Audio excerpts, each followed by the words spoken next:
Capítulo 15. Sua sublime obsessão. Atitude mental positiva, Napoleon Hill, W. Clement Stone, seu coautor. E vamos continuar lendo o capítulo. E assim, no capítulo 15, ele vai falar sobre a questão de você ter algo e utilizar isso enquanto uma obsessão. Você ser realmente... focar naquilo, ser audacioso dentro desse processo. Ele conta a história de várias pessoas, uma delas é Lloyd C. Douglas, e ele conta que o Douglas ele se aposentou do Ministério Religioso e ele escreveu livros, e esses livros inspiraram muitas pessoas, e ele queria ajudar os outros escrevendo esses livros, e ele, os livros dele ajudaram muitas pessoas. O livro dele que ele está citando é O Pecador do Sublime Obsessão. Sublime Obsessão é o livro que ele escreveu e ele vai contando como ele, dentro desse livro, ele foi inspirando pessoas a fazerem coisas boas. Tem uma parte do livro que alguém chega para doar um dinheiro e ele fala, tô doando esse dinheiro, mas eu não quero que você fale para os meninos e para as meninas que foi eu que doei. Aí a pessoa que recebe o dinheiro fala, mas por quê? Porque eu sou um pecador e eu não quero ser um bom exemplo, né? Eu não sou um bom exemplo, eu não quero que eles me vejam enquanto um bom exemplo. A pessoa ela resolveu compartilhar sem usufruir da imagem de ser bonzinho. Ele quis simplesmente se doar. Quanto mais compartilhar, mais você terá. Faça parte de uma grande causa. Ele conta que ele conheceu uma mãe que perdeu uma filha de 14 anos muito cedo. E ela conta que ela conseguiu diminuir a dor dessa perda ajudando outras pessoas, né? E eles construíram, fazem parte do City of Hope, que é um centro médico de pesquisa nacional que fornece atendimento inteiramente grátis ao paciente. Seus serviços são prestados no mais alto nível humanitário e na crença de que o homem é o guardião de seu irmão. Essa mãe maravilhosa encontrou paz mental em uma obsessão verdadeiramente sublime. Ela curou a dor dela, sendo boa com outras pessoas. Orison Swett Marden compartilhou uma parte do que tinha e desenvolveu uma sublime obsessão que mudou a atitude das pessoas de negativa para positiva. Aos 7 anos de idade, ele ficou órfão e ele foi trabalhar, para cuidar, moradia e alimentação. Ele leu, enquanto era bem jovem, Self-Help, do autor escocês Samuel Smiles, e ele ficou muito impressionado com o livro, influenciou ele de uma maneira muito positiva. E aí o Marden, ele queria escrever um livro que fosse tão inspirador quanto, e ele deu o nome de Pushing the Front, e adotou como lema que cada ocasião seja uma grande ocasião, pois você não tem como saber quando o destino pode estar tirando suas medidas para um lugar maior. E aí veio o pânico de 1893 e ele trabalhava em hotéis nessa época, ele cuidava de hotéis e os hotéis dele foram todos queimados, que ele cuidava, e o manuscrito dele também foi queimado. E aí ele procurou olhar aquilo de maneira positiva. E o que aconteceu?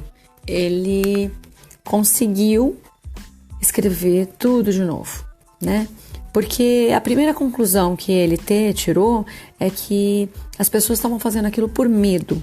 E nunca um livro que mostrasse que o medo não iria ajudar foi tão importante. Ele acreditou realmente nisso. E ele notou que esses medos eles provocaram a quebra do mercado de ações. 567 bancos e financeiras, 156 empresas ferroviárias faliram, tudo por conta do medo. E aí ele escreveu e ele adotou como lema toda ocasião, uma grande ocasião. E ele trabalhou em um estábulo, ele ganhava R$1,50 por semana. E ele trabalhou incessantemente dia e noite. Ele completou a primeira edição do Pushing the Front em 1893. Assim que ele terminou, que ele foi buscar publicar, ele foi amplamente aceito, foi usado em escolas, em empresas, e foi um grande diferencial. Assim como as pessoas que escreveram, né, Atitude Mental Positiva, ele acreditava que caráter é a pedra angular da construção e manutenção do sucesso. Uma sublime obsessão triunfará apesar dos obstáculos. Teve alguns adolescentes, ele conta que alguns estudantes, eles foram ver uma palestra do Arthur Conan Doyle sobre espiritualismo, e eles foram para bagunçar, porque, né, espiritualismo, né? E aí Heine, que era um daqueles que estavam lá por brincadeira, ele se interessou por aquilo, né? E por novos conhecimentos, e começou a estudar aquilo. E aí o Heine, ele manteve suas descobertas até conseguir uma prova científica confirmada, e hoje ele é honrado e respeitado por todo mundo. Ele teve uma sublime obsessão de mostrar para as pessoas que aquilo era ciência, foi estudar, conseguiu comprovação científica, e hoje ele é respeitado. Dinheiro é bom? Dinheiro não é bom. Dinheiro é bom. Em nossa sociedade, dinheiro é meio de troca, dinheiro é poder. Como todo poder, ele pode ser usado para o bem ou para o mal. Um menino pobre, imigrante escocês, tornou-se o mais rico homem da América. Andrew Carnegie. Qualquer coisa na vida que vale a pena ter, vale a pena trabalhar para ter. Essa filosofia simples se transformou em uma simples obsessão. No ano de 1900, Napoleão Hill, com 18 anos de idade, trabalhava como repórter de uma revista para pagar a faculdade. Nessa edição, ele entrevistou um grande fabricante de aço, filósofo e filantropo, Andrew Carnegie.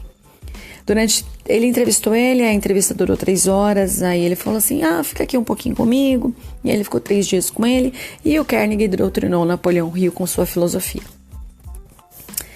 E ele foi um diferencial na vida do Napoleão, que entendeu que o caráter ele está implícito no sucesso.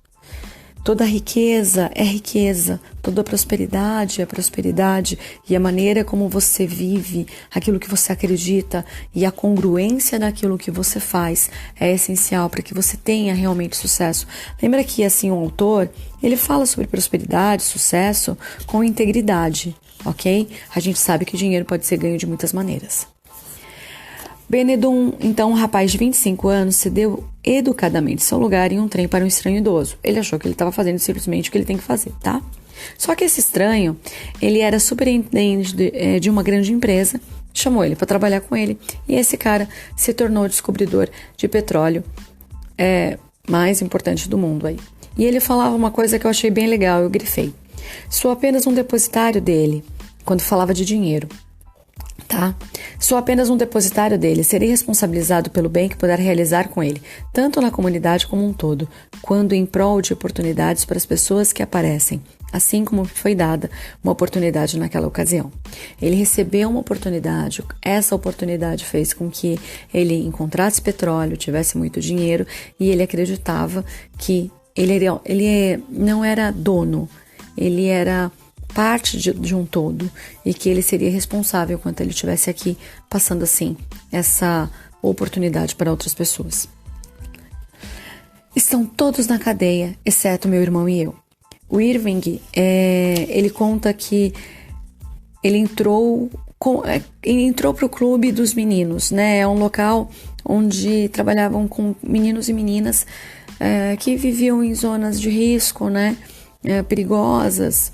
E ele morava em uma zona pobre, em Chicago, e ele fala que, exceto ele e o irmão, todos os amigos estavam na cadeia. E lá ele encontrou uma maneira, um propósito de fazer algo melhor por alguém. O Henry Kaiser, ele teve uma sublime obsessão, e a sublime obsessão dele era tornar o mundo melhor, e ele teve uma plaquinha que inspirou ele, que é assim: o quê? Dar de novo? Perguntou consternado. E de novo? Continuar dando e dando? Oh, não, disse o anjo ao olhar para mim. Apenas continuo dando até o mestre parar de dar a você. Então, assim, esse capítulo, ele fala sobre o compartilhar, sobre o doar, sobre o ver além do seu próprio umbigo. Eu fiz palestra durante algum tempo em uma casa espírita pequena. E lá eles atendiam, no dia que eu trabalhava, no dia que eu fazia palestra, eles atendiam pessoas com depressão, síndrome do pânico, né? Por já ter estado dentro desse processo, eu consigo falar com propriedade sobre quais são os mecanismos que te tiram desse caminho. E eu falava, né? Para de olhar para o seu próprio umbigo. Quando você olha para o seu próprio umbigo, quando você olha só para a sua própria dor, você não vê aquilo que tem em volta, você só vê você e só você. E tudo que você olha, você dá força, você dá foco e você torna isso maior do que você. Você não é a depressão. A depressão é uma parte de você, mas ela não é quem você é por inteiro. E quando eu falava isso, algumas pessoas se incomodavam e algumas pessoas saíam da sala, outras fingiam que não estavam me ouvindo. E tá tudo bem com isso, porque cada um tem o seu tempo. Mas o que eu quero deixar com essa fala é que olhe através de outros olhos, busque além da dor. Não importa onde você está ou o que você está fazendo, você sempre tem o que compartilhar e quanto mais você compartilhar, mais você vai ter, ok? Aquilo que você compartilhar com os outros vai se multiplicar e aquilo que você negar vai diminuir. Você é um ser muito maior do que acredita que é, assim como eu sou um ser muito maior do que eu acredito que sou. Vamos compartilhar além do nosso próprio mundinho e vamos fazer desse mundo um lugar melhor. Nos próximos capítulos vamos continuar aí a trajetória de prosperidade e riqueza em abundância. Beijo, tchau.